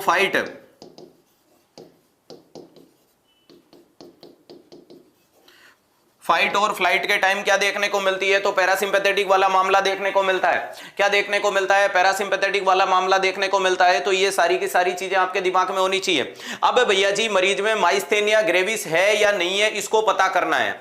अरे ध्यान रखिएगा, तो एक टेस्ट किया जाता है जिस टेस्ट का नाम है टेंसिलोन टेस्ट। कौन सा करते हैं? कौन सा करते हो? टेंसिलोन टेस्ट किया जाता है। और टेंसिलोन टेस्ट में एक दवाई दी जाती है जो कैसी होती है? शॉर्ट एक्टिंग होती है। वेरी इंपॉर्टेंट चीज है, कैसी देखने को मिलती है? शॉर्ट एक्टिंग दवाई है जिसका नाम है एंड्रोफोनियम। अरे दवाई का नाम क्या देखने को मिलता है? एंड्रोफोनियम। क्या नाम देखने को मिलता है? एंड्रोफोनियम नाम की दवाई मरीज को दी जाती है। कौन सी दवाई दी जाती है? एंड्रोफोनियम नाम की। अगर किसी भी मरीज को एंड्रोफोनियम देने के बाद मरीज के अंदर मसल्स में स्ट्रांगनेस आ जाती है, अगर मरीज में मसल्स में क्या आ गई? स्ट्रांगनेस। अरे मरीज की मसल्स में स्ट्रांगनेस आ गई, इसका मतलब बीमारी कौन सी थी? माइस्थेनिया ग्रेविस ही थी कि मरीज के अंदर एंड्रोफोनियम या नियोस्टिग्माइन की कमी है। तो ये बीमारी क्या देखने को मिलती है? इसे बोला जाता है माइस्थेनिया। क्या देखने को मिलता है? माइस्थेनिया ग्रेविस देखने को मिलता है। लेकिन प्यारे दोस्तों, वहीं पे अगर मैं बोलूं कि मरीज में मस्कुलर है, अरे मसल्स बहुत ज्यादा सीवियर वीकनेस आ जाए, मस्कुलर सीवियर वीकनेस आ जाए, सीवियर वीकनेस अगर आ जाए, अरे सीवियर वीकनेस आ जाती है तो ये क्या कहलाती है? Cholinergic crisis. ये क्या कहलाता है? कोलिनर्जिक क्राइसिस के नाम से जाना जाता है। वेरी इंपॉर्टेंट चीज है। नेक्स्ट इंपॉर्टेंट चीज है, तो कोलिनर्जिक क्राइसिस को रोकने के लिए एंटी कोलिनर्जिक दवाई हमेशा बेड साइड अवेलेबल होनी चाहिए। अरे एंटी कोलिनर्जिक दवाई हमेशा बेड साइड होनी चाहिए। ये दवाई कोलिनर्जिक है, एंटी कोलिनर्जिक हमेशा इसका एंटीडोट रहेगी। इसका एंटीडोट क्या रहेगी सर? इसका एंटीडोट रहेगी एंटी कोलिनर्जिक। एंटी कोलिनर्जिक दवाई होती है और एंटी कोलिनर्जिक हमेशा बेड साइड रखनी है। और इस दवाई का नाम क्या देखने को मिलता है? तो याद रखिएगा, एट्रोपिन सल्फेट। अरे क्या देखने को मिलता है? एट्रोपिन सल्फेट देखने को मिलता है। वेरी इंपॉर्टेंट चीज है। तो एट्रोपिन सल्फेट को हमेशा बेड साइड रखना है। जैसे ही आप मरीज को एंड्रोफोनियम क्यों लगाया? क्योंकि शॉर्ट एक्टिंग कोलिनर्जिक दवाई है। बाकी प्यारे दोस्तों, फाइसोस्टिग्माइन नियोस्टिग्माइन होती है, वो लॉन्ग एक्टिंग होती है। तो एंड्रोफोनियम दिया, अगर मसल्स स्ट्रांग हो गई, माइस्थेनिया ग्रेविस है, फिर मरीज को ड्रग ऑफ चॉइस चला देंगे, मरीज मस्त हो जाएगा। लेकिन अगर प्यारे दोस्तों मरीज के अंदर इसकी सीवियरिटी आ गई तो ध्यान रखिएगा, दोनों ही कंडीशन में ब्रेडिकार्डिया डेवलप होता है। दोनों ही कंडीशन में ब्रेडिकार्डिया डेवलप हो जाता है, इस चीज को भी ध्यान रखिएगा। अरे दोनों में मस्कुलर वीकनेस देखने को मिलती है। अरे मसल्स स्ट्रांगनेस एक साइड में वीकनेस, एक साइड में सिंपैथेटिक। इसकी अगर बात करते हैं, अगर ये बीमारी हो गई तो इस बीमारी की डीओसी आपको पता होनी चाहिए। और इसकी डीओसी क्या देखने को मिलती है? नियोस्टिग्माइन। कौन सी दवाई दी जाती है? ध्यान रखिएगा, इसकी ड्रग ऑफ चॉइस क्या देखने को मिलती है? नियोस्टिग्माइन इसकी ड्रग ऑफ चॉइस देखने को मिलती है। वेरी इंपॉर्टेंट चीज है, इसकी ड्रग ऑफ चॉइस क्या देखने को मिलती है? Neostigmine is a drug of choice. क्या देखने को मिलती है? नियोस्टिग्माइन आपकी क्या देखने को मिलती है? ड्रग ऑफ चॉइस देखने को मिलती है। और नियोस्टिग्माइन का एंटीडोट तो फिर से आपका सामने एट्रोपिन सल्फेट ही निकल के आएगा। समझ में आई मेरी बात? अर्ली साइन कई बार पूछा जाता है। हाँ, ब्रेडिकार्डिया बोल दिया। अर्ली साइन कई बार पूछा जाता है। ये टॉसिस बड़ा इंपॉर्टेंट है, याद रख लेना, यानी ड्रॉपिंग ऑफ आईलिड, इसे क्या बोला जाता है? ड्रॉपिंग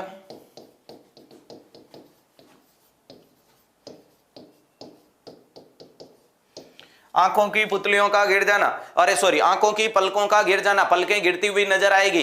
गिरा के पलकें यूं न देखो कि नजरें उठा करके देखने की कोशिश करो।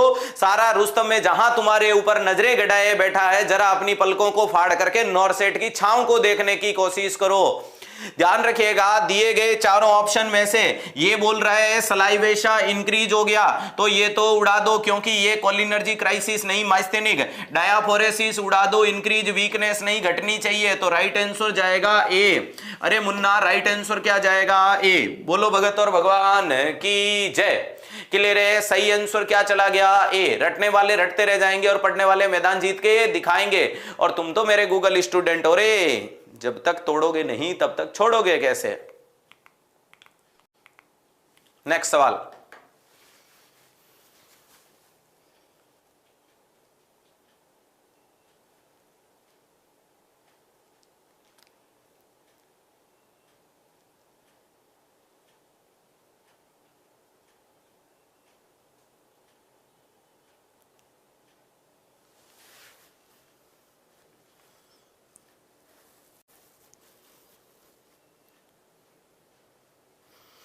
सर आप बहुत अच्छा पढ़ाते हैं, थैंक यू।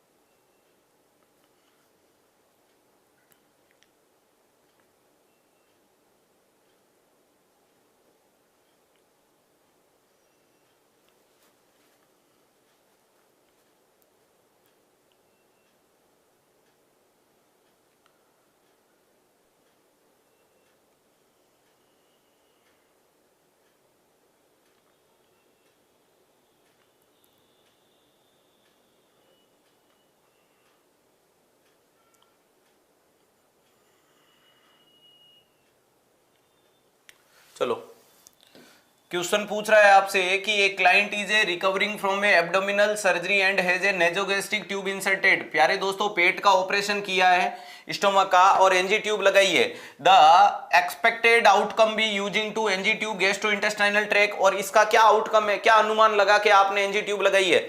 मान लीजिएगा ये इसोफेगस, खाने की नली, और ये भैया जी तुम्हारा पूरा पूरा पिटारा जिसे स्टोमक बोला जाता है। इसके बाद ये ड्यूडिनम जेजुनम वाला पोर्शन आ जाता है। अगर प्यारे दोस्तों मैं बात करने की कोशिश करूं कि इसमें कोई ट्यूब लगा दी, अरे इसमें क्या लगा दी, ये कोई ट्यूब लगाई है, कोई सर्जिकल करेक्शन हुआ था, पेट में कोई ऑपरेशन किया होगा, ऑपरेशन के बाद में ये ट्यूब लगाई, क्यों लगाई? अरे क्या ये कंप्रेशन दबाव बनाएगी, क्या ये लेवाज यानी कुछ लेने के लिए होगी? डीकंप्रेशन का मतलब अंदर से पिचकाई, कंप्रेशन बाहर से, डीकंप्रेशन अंदर से, ध्यान रखिएगा। और गेवाज का मतलब कुछ देने के लिए, तो ट्यूब देने के लिए जो स्टोमक सर्जरी के बाद लगती है उसे फीडिंग जेजुनोस्टोमी बोला जाता है। ध्यान रखिएगा, इंपॉर्टेंट चीज है जिसे एफजे बोला जाता है। एफजे एफजे एफजे कई बार डॉक्टर लिख देता है या क्वेश्चन लिख देगा, एक मरीज है जिसमें एफजे, एफजे का मतलब होता है फीडिंग। अरे एफजे का मतलब क्या होता है? Feeding jejunostomy. फीडिंग जेजुनोस्टोमी का मतलब जेजुनम के अंदर ओपनिंग बना देंगे और वहां से खाना दिया जाता है, तो पेट के आसपास की फोटो कई बार आ जाती है। ध्यान रखिएगा, फीडिंग जेजुनोस्टोमी जिसे बोला जाता है। उड़ा दो। कंप्रेशन के बाद में ऑप्शन आता है डिप्रेशन, तो सॉरी डीकंप्रेशन, तो डीकंप्रेशन करता है यानी कंप्रेशन के खिलाफ डीकंप्रेशन लगाता है कि आपके स्टोमक में आने वाले सारे सीक्रेशन को निकालने में मददगार होगी। ना लेवाज कराएगा ना कंप्रेशन कराएगा। नेक्स्ट इंपॉर्टेंट चीज है, ध्यान रखिएगा, स्टोमक इरिगेशन या tube irrigation should be contraindicate after the surgical correction. अगर आप इस ट्यूब को इरिगेट करोगे तो ये सूचर लाइन को रप्चर कर देगी। तो लिख लीजिएगा इस चीज को आराम से सुनहरे शब्दों में कि इरिगेशन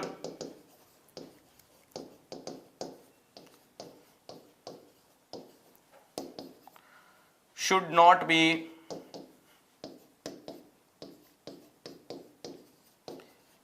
recommended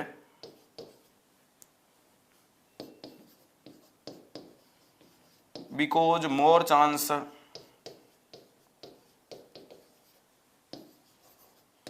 of rupture। अरे रप्चर के बहुत ज्यादा चांस देखने को मिल सकते हैं। अरे किसके ज्यादा चांस देखने को मिलते हैं? रप्चर के बहुत ज्यादा चांस देखने को मिल सकते हैं। तो राइट आंसर क्या जाएगा? सी देखने को मिलेगा। नेक्स्ट सवाल आपके सामने क्या रहेगा? ये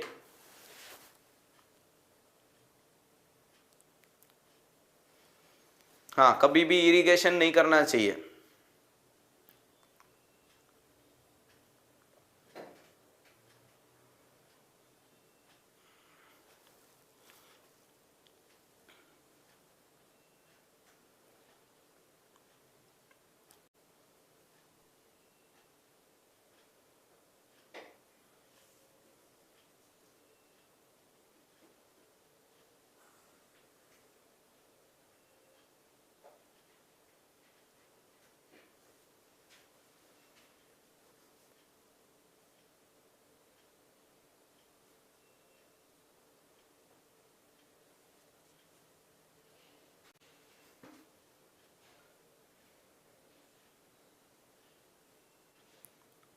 अभी तक जिस बच्चे ने क्लास को लाइक एंड शेयर नहीं किया जल्दी से कर दीजिएगा। आंकड़ा अटका अटका बिल्कुल नजर नहीं आना चाहिए। वो कहते हैं ना, जमी पे बैठ के क्या आसमान को देखता है, परों को खोल जमाना उड़ान देखता है। तो जमाने की नजरें टिकी हुई है 360 डिग्री पे, और 360 डिग्री की नजरें टिकी हुई है तुम्हारे सिलेक्शन पे। सवाल अगला आपसे पूछ रहा है, the nurse teaches a mother of A toddler. अरे नर्स टीच कर रही है मदर को, जिसको toddler who has an cleft palate repair, अरे जिसका क्लेफ्ट पैलेट रिपेयर हुआ है, that the child is a risk for developing a which of the following in the future. अरे फ्यूचर में उसमें क्या प्रॉब्लम आ सकती है? तो प्यारे दोस्तों ध्यान रखिएगा, अरे आप लोगों ने कई बार बोला जाता है कि मरीज में क्लेफ्ट लिप और पैलेट का मुख्य कारण क्या होता है, तो एक फेनिटोइन नाम की दवाई आती है, नाम सुना होगा, क्लेफ्ट पैलेट। क्लेफ्ट पैलेट का मतलब कटा हुआ तालू, और क्लेफ्ट लिप का मतलब होता है प्यारे दोस्तों, अरे क्या देखने को मिलता है, चलेगा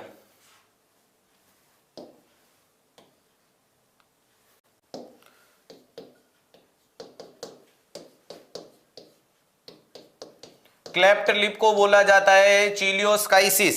अरे इसको क्या नाम से जाना जाता है?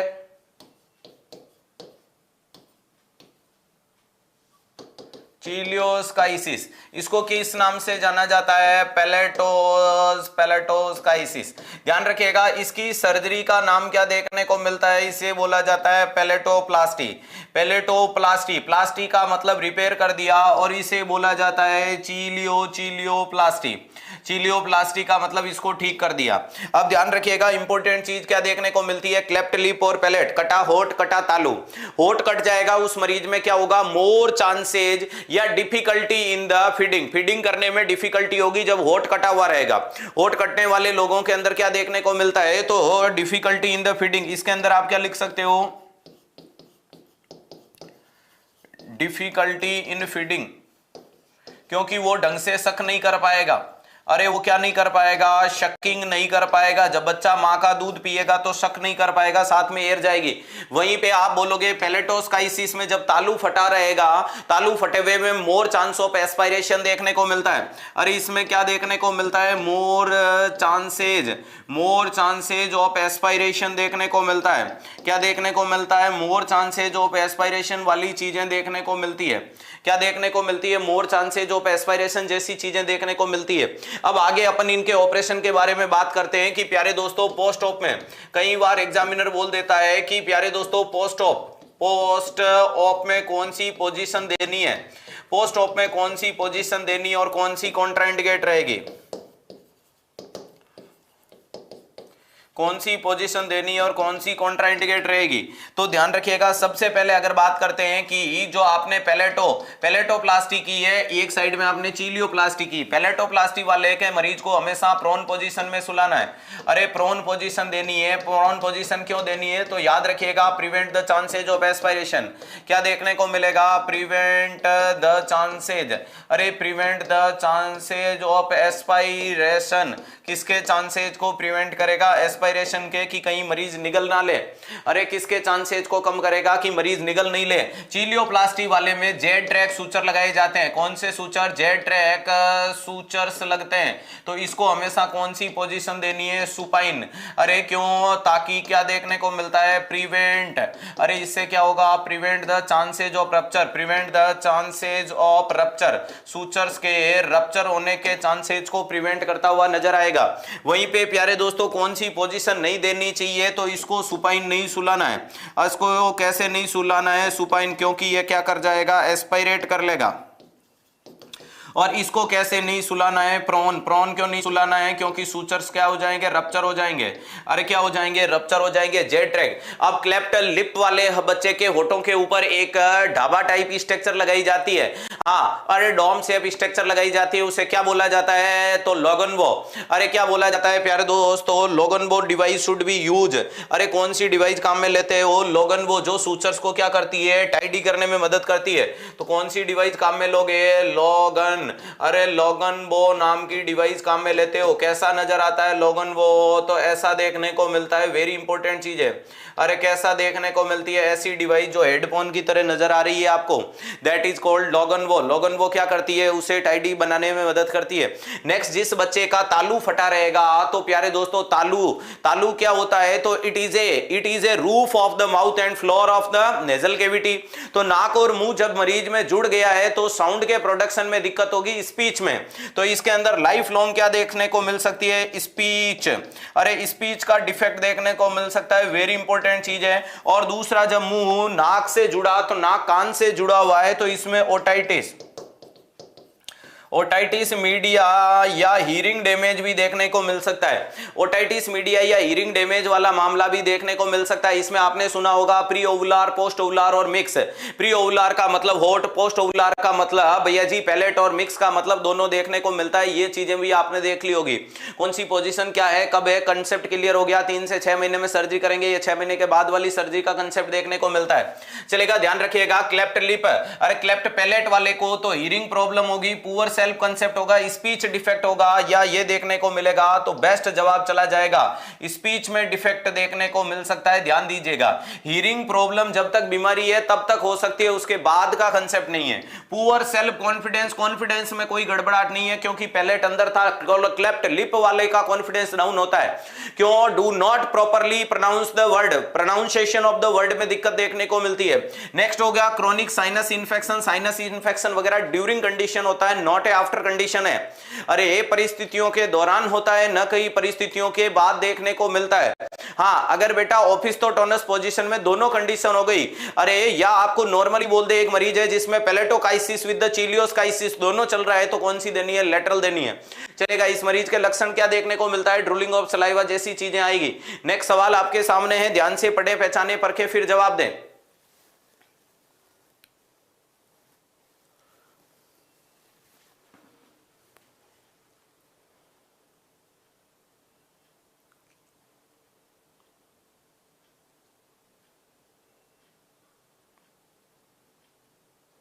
ऑफलाइन बेस नॉर्सेट मेंस के बाद होगा बेटा।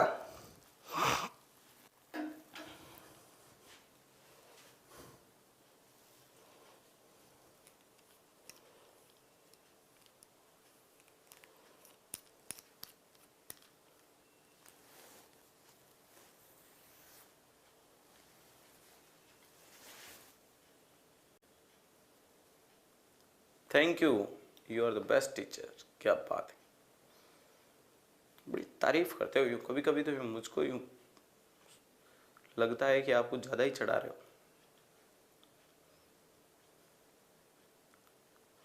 ABC, ABC,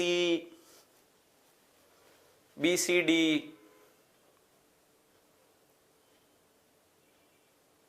पैलेट बता दिया ना। पैलेट वाले को प्रोन पोजीशन उल्टा लेटना है ताकि सिक्रेशन बाहर गिरते रहेंगे। सीधा सुला दिया तो वो मुंह के अंदर ऑपरेशन की साइड से जो सिक्रेशन आएंगे निकल लेगा।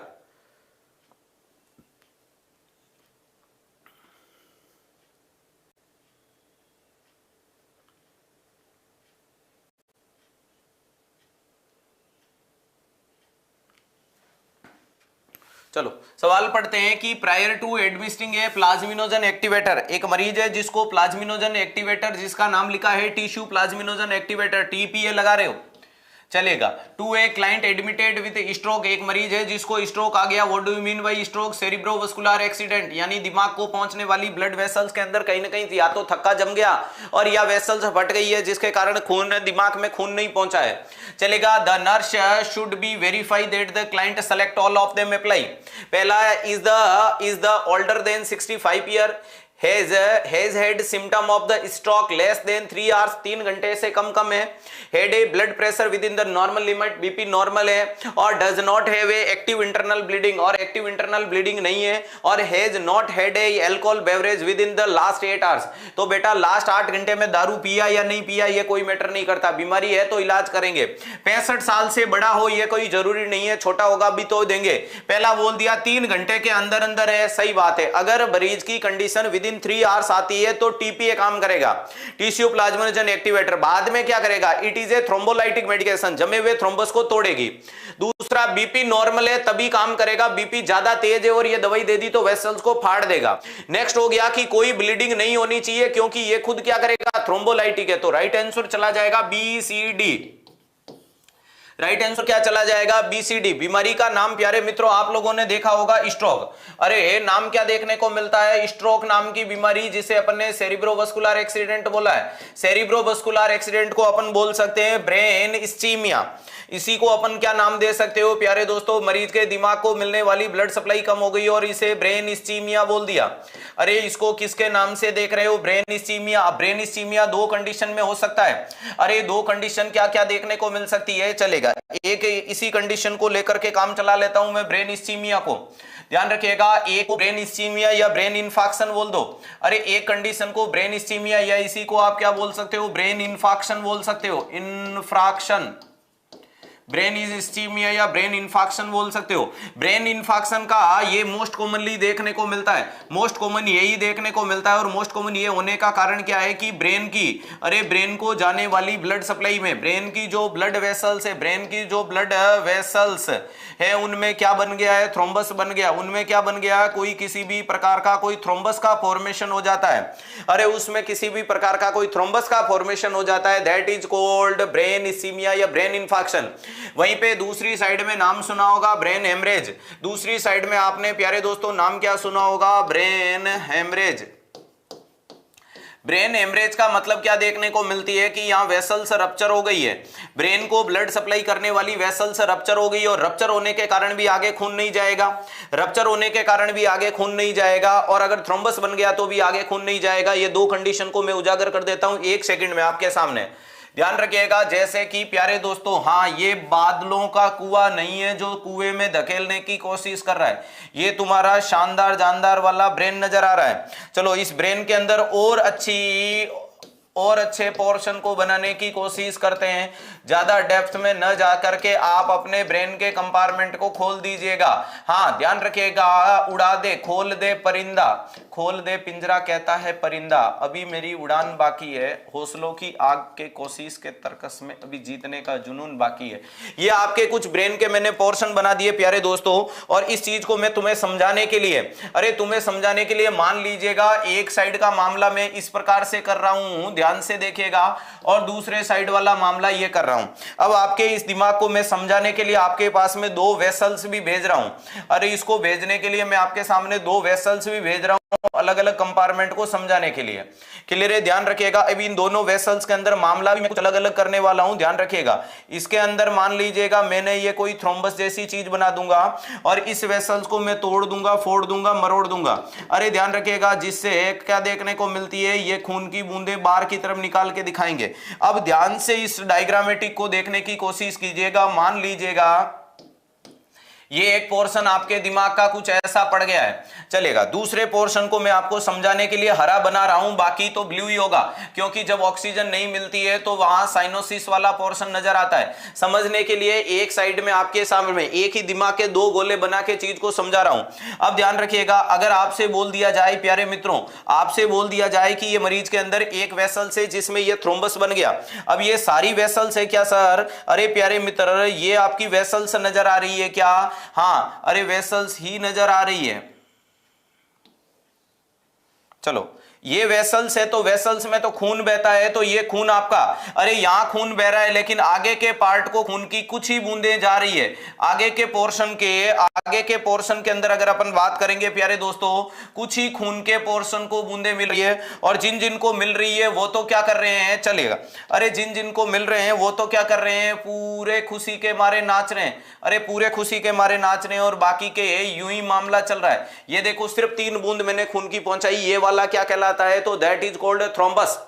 दिमाग को ब्लड सप्लाई देने का पोर्शन कहलाता है कैरोटिड, और कैरोटिड में देखो यहां तक खून पूरा आया, लेकिन यहां थ्रोम्बस बन गया।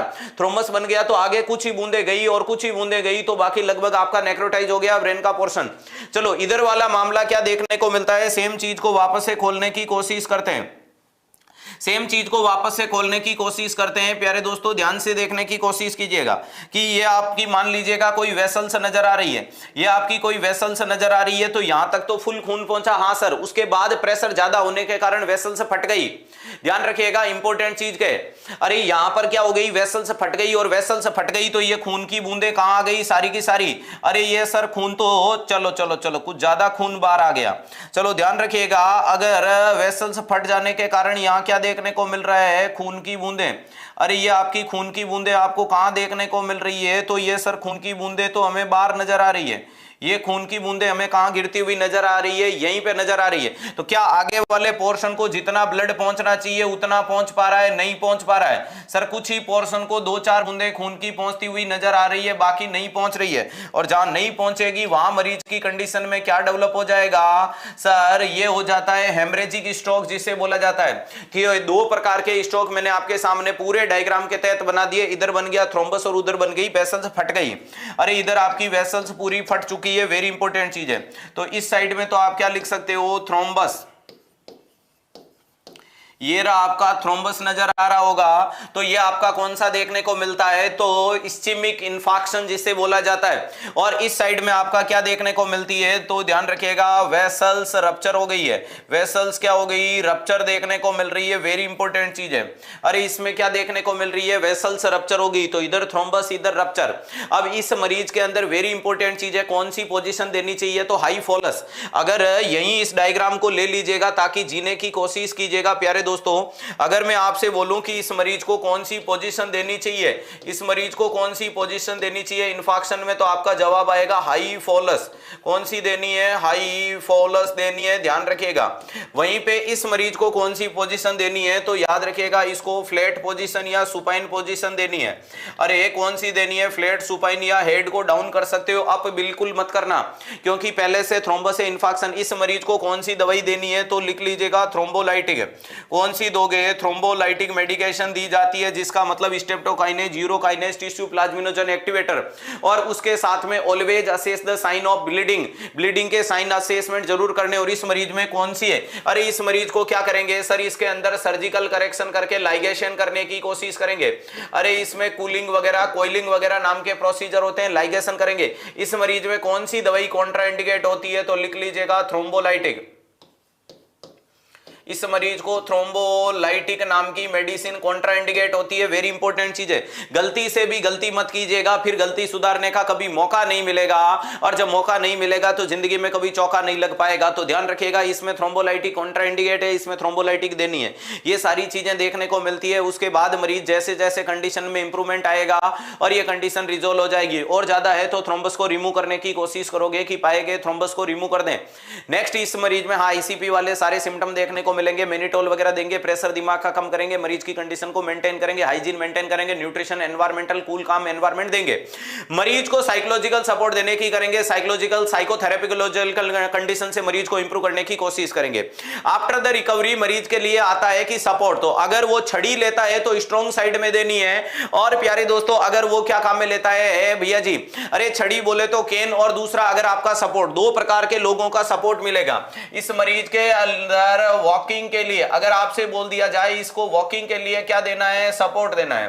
अरे इस मरीज को वॉकिंग के लिए क्या दे रहे हो, सपोर्ट। सपोर्ट दो प्रकार का है, एक तो अगर कोई स्टाफ सपोर्ट दे रहा है तो कौन सी साइड में देगा, अलग चीज है। और भैया जी अगर वो केन या छड़ी के माध्यम से सपोर्ट ले रहा है तो छड़ी दी जाती है स्ट्रॉन्ग जोन में।